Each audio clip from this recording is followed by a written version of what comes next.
कहानी उन आम घरों की है जहाँ खाने वाले तो कई, लेकिन कमाने वाला एक मर्द ही होता है। बावजूद इसके उसे उम्मीदें कम नहीं होती। देखिए जी, सामने वाले वर्मा जी कैसी अच्छी तरह से सफाई करते हैं छुट्टी वाले दिन अपने घर की, और एक आप है। अरे यार, उनके पास कार है, ऑफिस पास में है और हफ्ते में 2 दिन की छुट्टी होती है, तो फर्क तो पड़ता है ना। मेरी तो शादी ही गलत हो गई। अरे कोई मस्त लड़का मिलता, कमाता भी, घुमाता भी, घर के कामों में भी मदद करता, लेकिन नहीं जी, हमारे वाले को तो कमाने से फुर्सत ही नहीं, और कमाई भी ऐसी कि कोई जरूरत पूरी ही नहीं हो रही है। सुनील बेचारा शीना को देखकर सोचता है कि शीना सही कह रही है। देखने में सुंदर है, घर का सारा काम कर लेती है, उसे तो कोई भी अच्छा लड़का मिल सकता था। क्या सोच रहे हैं? भागने का इरादा तो नहीं है? अरे नहीं मेरी प्यारी बीबी, मैं तो नहीं, पर डर है कि तुम नहीं कहीं भाग जाओ मुझे छोड़कर। शीला सुनील के मुंह से प्यार भरी बात सुनकर मुस्कुराती है। आप भी ना। सुनील एक दिन ऑफिस से घर आता है कि तभी शीना कहती है, सुनिए जी, वो मेरी सहेली आई थी, सारा दिन वो लोग यहीं थे, अब जा रही थी तो मैंने कहा नहीं, मेरे पति छोड़ आएंगे ना तुम्हें, तो रोक लिया मैंने। सुनील थोड़ी देर कुछ सोचता है, फिर कहता है, ठीक है, मैं कपड़े चेंज करके आता हूँ। अरे तेरे पति को तो लग रहा है कि अच्छा नहीं लगा। अरे नहीं, ऐसी कोई बात नहीं है, रुको मैं अभी उन्हें घर के कपड़े देकर आती हूँ। शीना अंदर जाती है जहाँ सुनील पलंग पर लेटा होता है। अरे क्या मजाक है, वो कह रही है कि आपने मुंह बना लिया। सही तो कह रही है, सुबह से अब ऑफिस से लौटा हूँ, एक कप चाय का तो पूछा नहीं, 20 किलोमीटर जाओ और आओ, और फिर कल उसी टाइम पर ऑफिस। अरे यार, मुझे गाड़ी चलानी आती ना तो बोलती भी नहीं आपको, और कौन सा रिक्शा खींच कर जाना है आपको। सुनील अब क्या बोलता। रात देर से आता है और सो जाता है। अगले दिन शरीर दर्द हो रहा है। अरे तो मत जाओ ना ऑफिस, चलते हैं ना मार्केट घूमने, फिर पिक्चर देखेंगे और रात में खाना खाकर घर वापस। सुनील जब सारे दिन की थकान वाला शेड्यूल सुनता है तो वो सीधे सीधे ऑफिस के लिए तैयार हो जाता है।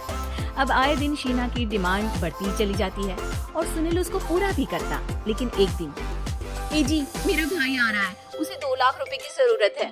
हाँ तो मैं क्या करूँ शीना, मेरे पास इतने रुपए नहीं है। हाँ पता है नहीं है, लेकिन किसी से लेकर तो दे सकते हो ना। अरे मैं किससे मांगू, मेरे तो जानने में भी कोई नहीं है जिसके पास इतनी बड़ी रकम हो। तभी वहाँ शीना का भाई शीनू आ जाता है। जीजा जी कैसे हैं आप? अब मैं ठीक हूँ शीनू, अचानक इतनी बड़ी रकम की जरूरत कैसे पड़ गई? अरे जीजा जी, वो बिजनेस शुरू किया ना, तो उसके लिए पैसे की जरूरत है, काफी हो चुका है, थोड़ा पैसा बचता है तो मैंने सोचा आपसे ले लूं। अब देखो, मेरे ऑफिस में कुछ लोग हैं जिनकी सेविंग अच्छी है, मैं उन लोगों से बात करके देखता हूँ। सुनील ऑफिस से किसी से पैसे लेकर शीना को दे देता है। शीना वो पैसा भाई को दे देती है 2 महीने बाद। अरे यार शीना, वो ऑफिस वाला आदमी अपने पैसे मांग रहा है, कैसे दूं? अपने भाई से बोलो ना पैसे दे दो। अरे हाँ दे देगा, कहाँ भागा जा रहा है, आप उनको बोल दो कि दे देंगे। थोड़ी दिन बाद, शीना, वो आदमी मुझसे आज भी पैसे मांग रहा था यार, मैं तंग आ गया हूँ, ऑफिस जाते ही सामने उसका चेहरा दिखता है, क्या बोलूं, बार बार पैसे मांगता है। अच्छा मैं शीनू को फोन लगाती हूँ, बात करके देखती हूँ। शीना भाई को फोन करती है, लेकिन वो फोन उठाता ही नहीं। लगता है भाई कहीं ऐसी जगह है जहाँ नेटवर्क की समस्या होगी। सुनील अगले दिन दोपहर को ही घर आ जाता है। उसका चेहरा उतरा और परेशान सा होता है, वो रोने लगता है। अरे क्या हुआ जी, आप इतना परेशान क्यों हैं? सब ठीक तो है ना? अरे नहीं शीना, कुछ ठीक नहीं है, मैं ठीक नहीं हूँ। तुम्हारे भाई के लिए मैंने जो पैसे लिए थे, उस आदमी ने आज भरे ऑफिस में सबके सामने मेरी बेइज्जती कर दी।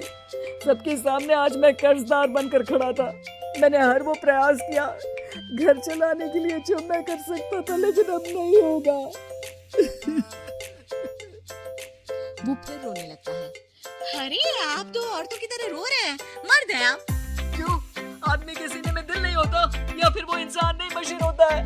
अरे मैं थक चुका हूँ शीना, तुम समझती क्यों नहीं? मैं भी शारीरिक और मानसिक रूप से थकता हूँ, मैं भी आराम करना चाहता हूँ, सुकून चाहता हूँ। मैं अब कुछ नहीं कर सकता। कुछ नहीं। वो बैठ जाता है। शीना पति को हैरान परेशान देखकर चुप हो जाती है।